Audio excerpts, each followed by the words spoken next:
Basuki sowan. Basuki sowan. Jana telak. Injih wonten menapa Kang Mas? Upama Sarwidi iki diparingi Pidanapati piye?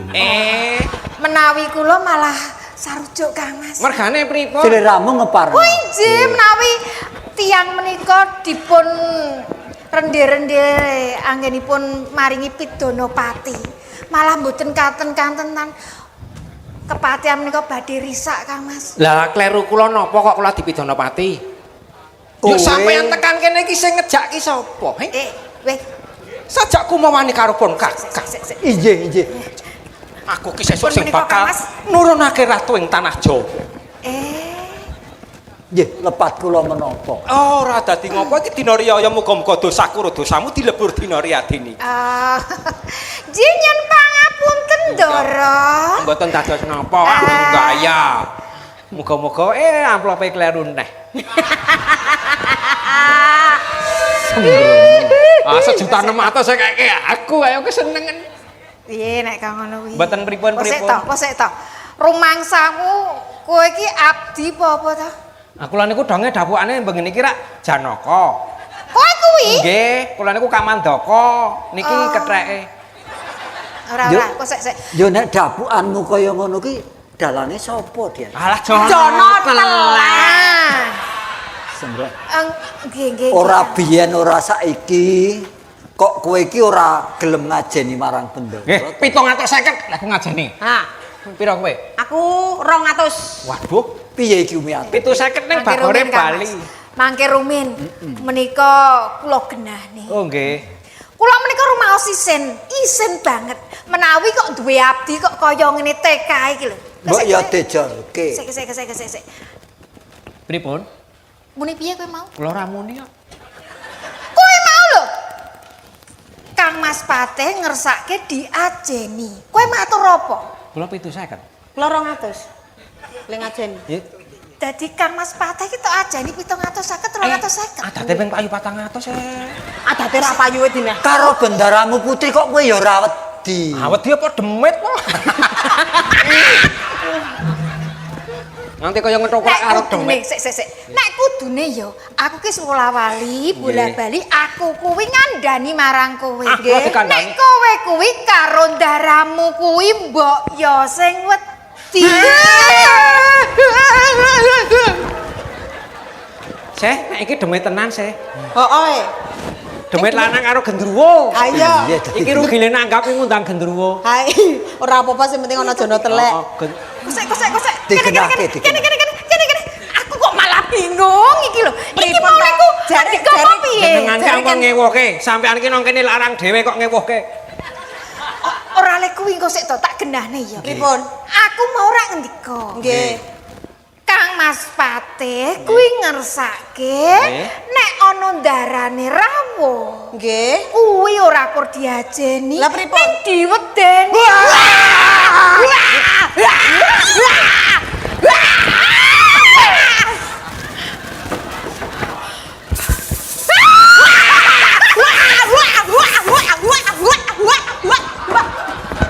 Yo wah. Jan tenan kok iki. Kok sike Seh ora omong obah wae angel ngepaske. Kok sike wah jan. Agak mitengase. Digenake. Aku kok bingung tenan to iki aku ki Bingungan kok bingung pripun to? Apa kok bingungan? Nyipate ngendika diwedeni. Nggih. Wis saiki wis dibalik diganti yo. Nggih. Nek darane teko. Nggih. Kuwi mbok sing wedi. Ayo. Kleru meneh. Kleru lo tak sapa? Wis nganggo wedi-wedinan. Ora usah nggo wedi-wedinan. Syukur. Kok ora kemo. Pecicilan. Engko ki nek kowe iki meskram. Nek darane rawuh. Nggih. Kuwi kowe iki do ndungklukne sirah. Oh, arek omong kowe sing tak aku sing iki.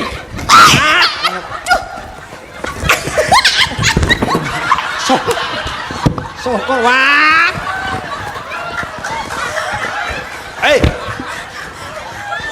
Tetel iki Kang Mas. Aduh Kang Mas. Iki dadi bendolan iya. Lenggah. Lah, benake. Lenggah. Monggo lenggah njen. Oh, andase bendo. Sabar. Aduh alah Eh, yo.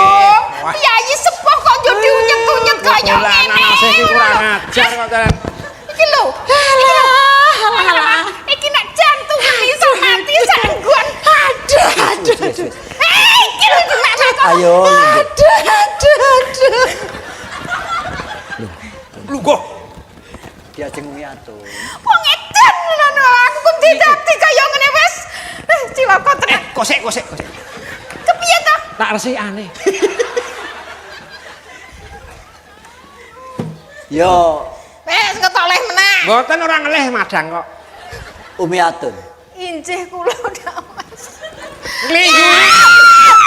Aduh, iki apa ganjel? Ambuh kok tangan kula jemek. Kok kowe jual jawil karo garwaku? Kula niku mbenake kursi nek ana pakune tak gagapi. Mboten Kang Mas, mboten. Kowe seneng karo bendaramu? Alah sing kandha sinten nek gelem ra masalah. Sembrono. Kang Mas, tangane niku dideleke wonten mriki to. Ngeten iki. Lah kula ra lenggah wonten mriki kok njuk tangane diobah-obahke ngoten. Ra kula yo risi, isen kula wirang kula. Ketoke kaya dipaske kok. Wis. Rasane piye rasane? Ambuh. Nggih, Eh, Kipate nyuwun pangapunten. Yen aku ora iso sak bejagong marang kowe sak kloron ki pancen yo kapang atiku. Nggih monggo nek ajeng jagongan tekan. Ning kala mangsane nek aku weruh marang trekahmu, Nggih. kala mangsane yo dadi mendekel penggalih. Ning ora dadi. Pidono pecah mawon. Mboten napa-napa malah Dadi mati wong dhewe. niku, dadi wong niku ampun gampang nesu. Nggih. Wong nesu niku kembange wong lara, kembange wong lara kembange mati. Wong mati kembange sebesek. Wis pakaryamu wis rampung. Dereng. Wong dereng damplopi kok. Ning wis gebrobyos yo. Wis. Sembrono. Aku meso oleh saweran. Kuwi pelenggane bendaramu putri. Ayo kowe lungguh kono. Oh nggih, jenengan aja ngasih-kasih. Monggo. Niki Asik-asik monggo. ben raben wah perkaraku. Iki garwa-garwaku dhewe ngopo. Kowe ora perlu. Suka kowe ya napa? Ya ming saiki sesuk ya ora.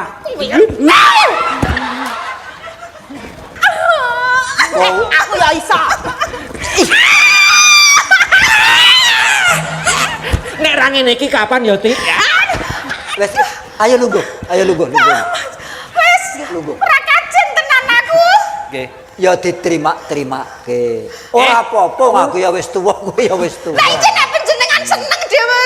Asik. Asik mak peluk ngoten niku. Ana upama pancen kowe milih Sarwidi, sing tukang mendring iki ya sak karepmu. Aneng aku kaya ngekep kepange kene mak plenyik ngoten. Penak ndekku ta? Adoh.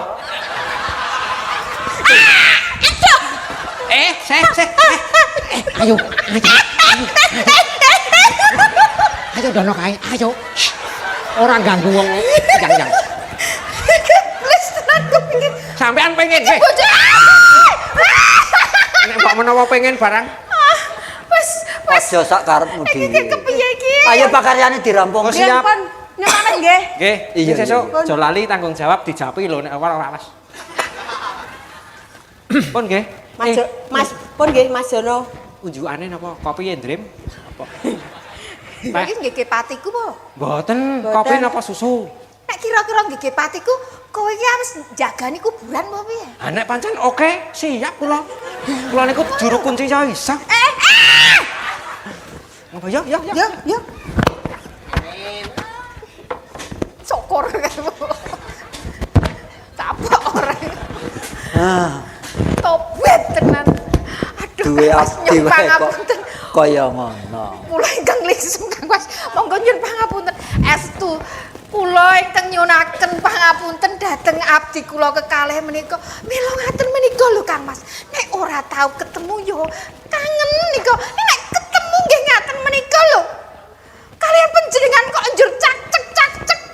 Yo pancen watak wantune Sarwidi karo Asih ki kaya ngono kae. Ning kepara kena nggo panglipuring penggalihku Kang Nek kula niku nggih gumun kalih Sarwidi nika to. Wong Gumune ki apa? dolan amplop kok meneng wae njur muleh ngoten. Dimenungsa. Yo Kuwi wis aja dilingin. Menapa Kang Mas? Nggih. Nyun pangapunten, Umi nyun atur. pangapunten ada. Nggih, halah Kang Mas. Aku bakal paring dawuh marang kowe. Injih. Mestine sliramu tanggap ing pasemon Umi. Injih Kang Mas, nyun pangapunten nggih. Ketulu kala wau menika kalan abdi sami ngajak gojek kados ngaten ngantos kula menika nyupekaken dhateng panjenengan. Kawit wau menika janipun kula menika badhe nyuwun presa kalian panjenengan. Kawit panjenengan ngersakaken siram, dahar, sare. Kok panjenengan menika gagat lan pasmonipun boten kados adat sabenipun Kang Mas. Wonten menapa to? Napa kula menika lepat? Lepat kula panggenan pundi? Napa kirang leres anggen kula ladi kalian panjenengan? Ingkang leres panggenan pundi? Umi Atun garwanipun Kakang sliramu ora luput. Nanging kowe tak blakati. Wonten menapa to Kang Mas? Sing ndadekke petenging penggalihku Injih. ora ana liya. Ora tentreme kadipaten ing Rembang. Mergo tansah direridu para brandal kang tansah gawe rusuh ana ing dusun ngadusun kang mapan ana ing alas tutupan. Injih. Kula mangertos Kang Mas. Jer menika nggih tanggel jawab panjenengan. Nanging menika ora inggih sampun kathah ingkang menggalihaken to, mboten namung panjenengan. Ning aku ki wrangka dalem Umi Atun. Nanging panjenengan menika garwa kula. Tegesipun panjenengan anggenipun menggalih mboten namung dhateng kawulanipun, nanging dhateng keluarganipun ugi kedah dipun penggalihaken lho Kang Mas. Iya aku ngerti. Nanging kudune sliramu iso milah-milahake. Besok yen negara wis tentrem ora-orane. Kang Mas. Aku kalingan aku ngerti yen sliramu tansah leladi marang pun Kakang wiwit nalika semana. Punten dalem sewu nggih Kang Mas. Kula menika garwa panjenengan. Rikala semanten panjenengan nggih ngendika menawi badhe tresnani kula. Dugi sak lami-laminipun. Janji panjenengan nggih ngaten menika. Kuwi bakal tak buktekke Umi Atun. Kamangka Kang Mas, nyun pangapunten. Katresnan menika mbetahaken pangupakara Kang Mas. Menawi katresnan menika mboten diupakara, badhe jures Kang Mas. Tresna kula dhateng panjenengan menika saestu. Kandamu bener. Nanging wektu kudu lumaku. Wong urip pinacak ana titik tulis garising kodrat. Nah, kowe kudu iso nampa perkara iki. Ngene Umi Atun. Injih. Gandeng negara Kadipaten Rembang lagi ora tentrem. Aku ora negakake. Aku bakal tumbuk kemit ana ing kadipaten. Cawesna sing kudu tak lakoni, sing kudu tak gawa kanggo nganteni lakuku nggonku tumbuk kemit. Senajan awrat kados menapa mila injih Kang Mas. Kula mangertos menawi nika sampun dados sumpah lan janji panjenengan. Rikala panjenengan dipun winisuda dados pepatih. Injih badhe tutwuri kula Kang Mas. Ayo cecawis. Kula cawisaken. Iya. Monggo Kang Mas.